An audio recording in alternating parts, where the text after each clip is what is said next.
Ladies and gentlemen, on behalf of the flight crew here, looks like we're headed into a little bit of a storm system, seeing it on weather radar. Air traffic control advised us flights in front of us have reported a bit of a bumpy ride. If you could, please sit in your seats with your seatbelts fastened until we get through it. Here on Spirit Airlines, we have basically two options for dealing with storm systems. We could fly around them, or basically suck it up and go right through them. If you prefer to deviate around the storm, this does require all passengers to purchase the $25 storm deviation fee. If you haven't done so, you can do so with your credit card or debit card. Just swipe it above your head there in the credit card slot, and we'll be deviating as soon as we make the $2,900 quota that we're short on. Should be entering the storm cell in about 5 minutes, so talk amongst yourselves and maybe you can work together. Once again, we have Spirit Airlines. Thanks for choosing us. We'll be back in a bit. That is Spirit in a nutshell. Everybody has their Spirit stories, right? Low hanging fruit, easy to go in on them, clown them. I'm gonna tell you a story that happened to me and my boys last year, and I'm not gonna lie, I wish I wouldn't have went on this trip. This is a little mini Spirit story.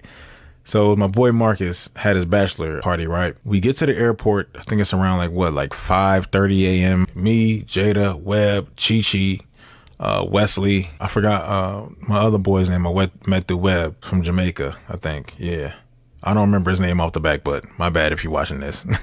Get to the airport, check our bags or whatever. So we go into the lounge. We start sipping. At the time our plane's supposed to board, our plane boards late. I'll start it off there. We get on the plane and the captain wasn't there. The captain was late. And apparently the captain overslept, because the captain's only supposed to be flying for a certain amount of hours or something like that. The captain overslept, came on the plane late, but then I heard people saying, no, you are, no. Somebody was saying, like, in the background, like, no, the captain was drunk from last night trying to get over a hangover.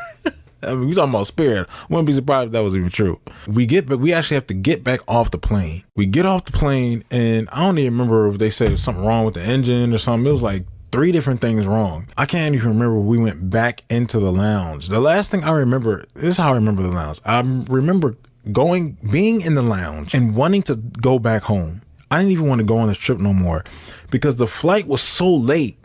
The flight that we were supposed to be connecting to was already in the air, and we didn't even take off from we didn't even take off from our airport yet to get to that airport. That's how late it was. Like, bro, it was like 3 hours. It was ridiculous, bro. So soon as I said, when we get to there, we don't have no plane to get on. They gonna direct us to another flight. And I said, for some reason, this whole weekend is going to go bad. The whole weekend didn't go bad, but just if I want to bleed the flight situation into that weekend, then yeah, I could say the whole weekend was mid. It was high, whatever.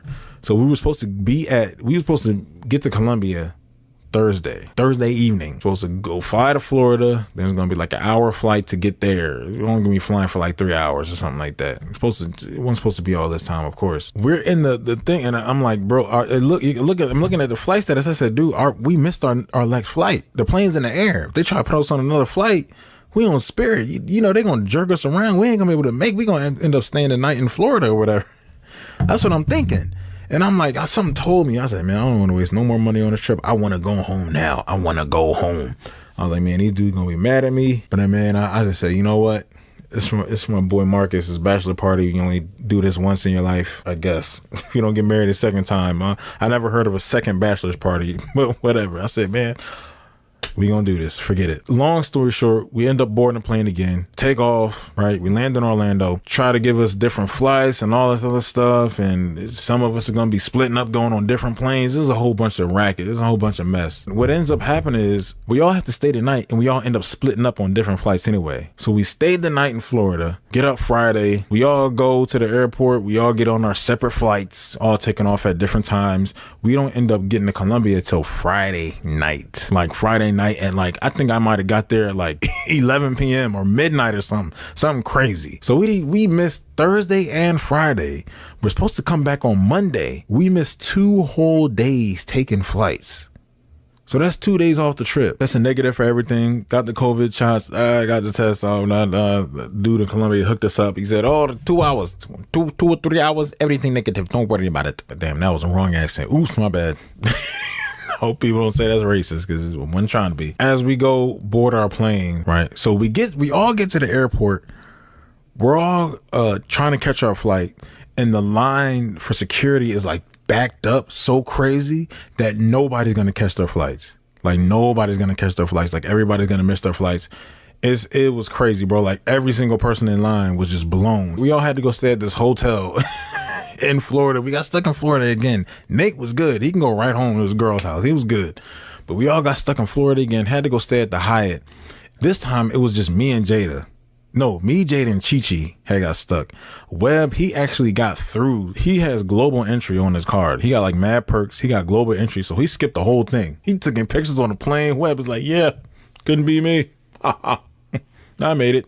And we just pissed off. We like, damn. So we in line with everybody else blown. So none of us made our flight. Me, Chiyoko, and Jada stayed overnight. They got their flights back. Me, I don't even remember what happened with me per se, because I actually had to stay an extra night in Florida blown. I was like, are you serious? Like, we done went to the casino and everything. They left. They got their flights. I couldn't even get on the same plane. Like, it was, the spirit was just all messed up. It was just ridiculous, man. I get back a day later than everybody else. I make it back, let everybody know, oh, I'm back. I made it back safe. I was the last one there. Come to find out, I'm thinking this is just a spirit thing, right? But here's the twist. I listen to a lot of podcasts, Flagrant, Joe Budden, whatever, Joe Rogan. A lot of people on those podcasts also had vacations, and they also happened to be flying that weekend as well. So they talk about their experiences, and I'm listening in, and I'm like, wait a minute. They're talking about their planes missing their flights and their flights being late and missing layovers and stuff like that. I say, wait a minute. This is the same weekend. Well, apparently, come to find out, the whole East Coast in southern parts of the United States, and there was like a big storm ravaging the coast, and no planes at no airport could like land, take off. This is missing flight. Like planes were just permanently grounded for like a whole day. And I'm like, okay, because like there was like a JetBlue flight apparently. I think it was JetBlue, or was it United? I think it was JetBlue. They're usually pretty good. It's my favorite airline to fly with. But there was a situation to where they were stuck in the air, flying around for like, there's like, let's say you have a 30 minutes more on your flight. No, they had like they were in the air. They were in the air for like an extra 2 hours, like almost 3 hours circling the air because they couldn't land because the weather was that bad. I said, holy moly. So we weren't the only ones. But here's the catch. Here's the kicker. On this whole messed up plane experience, people weren't even saying anything about the weather. Not with Spirit. People were just saying, man, Spirit has done this the 1,000th time they didn't done this. Spirit, even in bad weather, is still on schedule.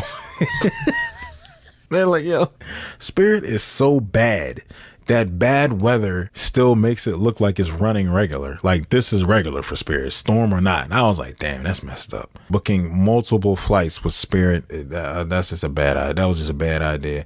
The cost is attractive until you're actually on the plane. Every time you're flying Spirit, you're just like, never again, never again, never again. And then all of a sudden it's like, ugh. Now lately you've been seeing like celebrities or people that have some type of status in the industry and they're earning a good bit of money. They can afford to fly whatever plane they want to, but Spirit, they always have flights that are randomly like at your convenience. Oh, it's only $90 and they're taking off in the next 30 minutes. And I'm 5 minutes away from the gate and my plane is acting up. Spirit is always there. But when you actually try to schedule with them in the future to take future flights, it's not. Just try to avoid it. I wouldn't recommend it ever. Yeah, that's it.